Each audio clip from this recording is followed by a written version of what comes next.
Okay. Um, Mike Arnott, the secretary of the Dundee Trade Union Council, thanks for joining us today. No problem, Erem. Thank you.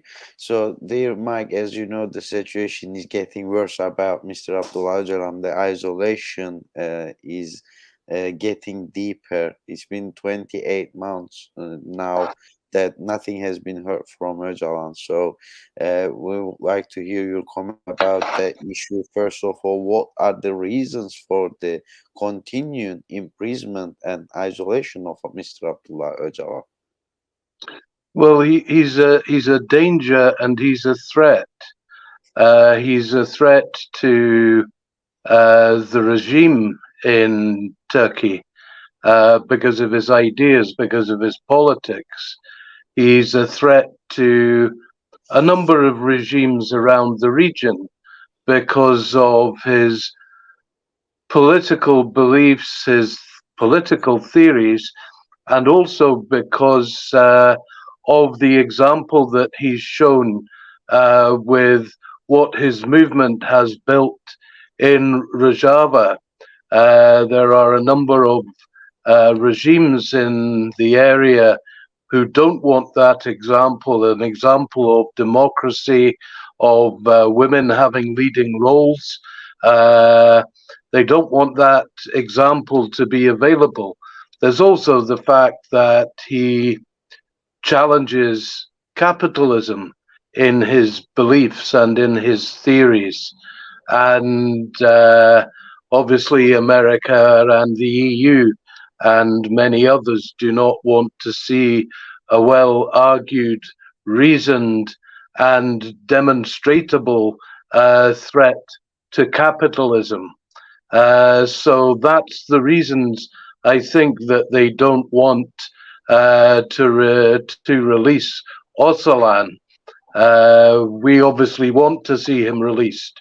We want to see him playing a role not only in settling the situation for the Kurds in Turkey, but also so he can develop and travel and bring his ideas to a wider audience. Thank you, dear Mike. Secondly, what does Turkey's backers in the West have to fear from Öcalan and his ideas as well? Because we can clearly see the double standards of Europe as well, as you know, when it comes to the human rights.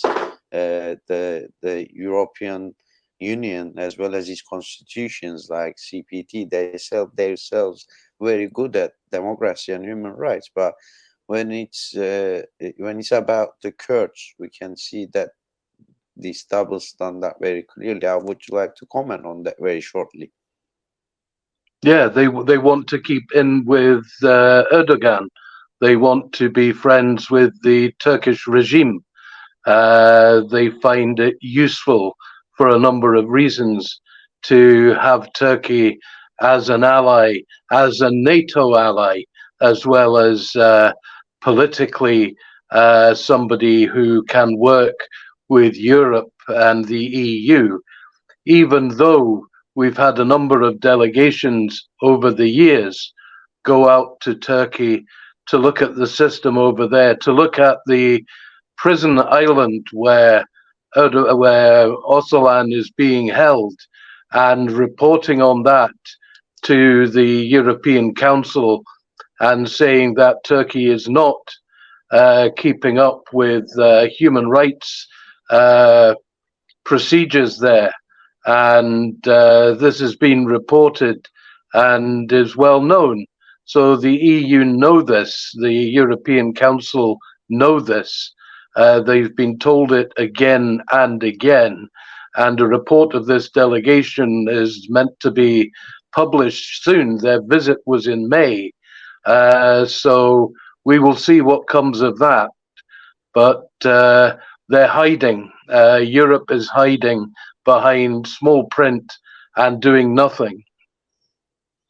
Thank you. It has been argued that Turkey imposes total isolation on Öcalan because it fears the consequences of his ideas influence, as you mentioned that as well. Exactly why are they seen as such a fundamental threat to them? Because it's the Europe feels under threat with Öcalan's ideas as well.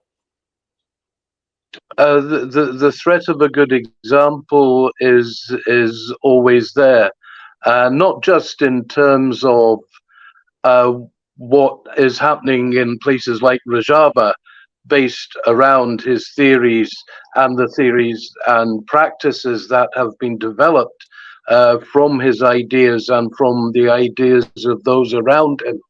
But Ocalan is now being quoted widely in the environmental movement as an example of how world attitudes need to change and the kind of attitudes that the world needs to bring on board as a way to respecting the planet and respecting people. So if environmentalists are speaking about Ocalan as somebody that they look to for an example, I mean, I look to him as a political leader as well, developing on from Marxism and from Gramsci. I mean, Gramsci was always also in prison. He was also famous for his prison writings, the way that Ocalan is.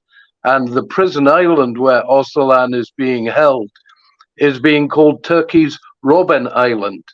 And Robben Island was where Nelson Mandela was detained for many years. And I see Ocalan being from that tradition, from the tradition of Mandela, a great man who could do great things to develop peace, but is being portrayed as a terrorist for political reasons. Thank you. Also, would like to ask you that what is your message for freedom for Abdullah Öcalan? What is your call all the powers and Europe and institutions to the states? So, what is your freedom for Öcalan message?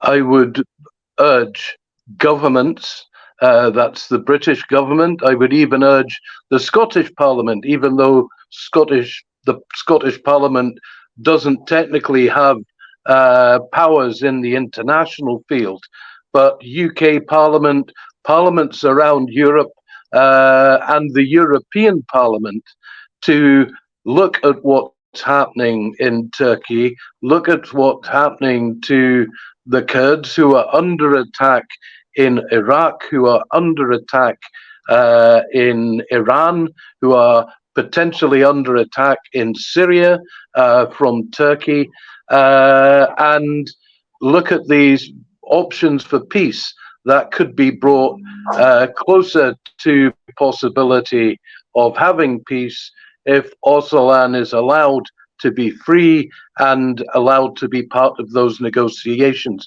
but also the very basic human rights issues of somebody who was detained illegally 23, 24 years ago and as being detained in solitary confinement illegally in ways that contravene human rights conventions. Mike Arnott, the Secretary of the Dundee Trade Union Council, thanks for joining us and thank you for your valuable comments today. Thank you. Thank